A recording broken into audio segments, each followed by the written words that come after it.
Batuk tak kunjung sembuh.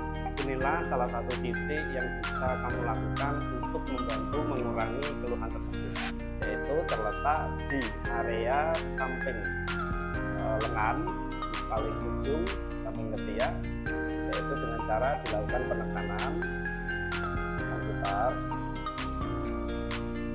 Lakukan berulang-ulang, kurang lebih 2-3 menit secara bertahap. Kamu bisa lakukan pengulangan dalam satu hari 2-3 kali pengulangan.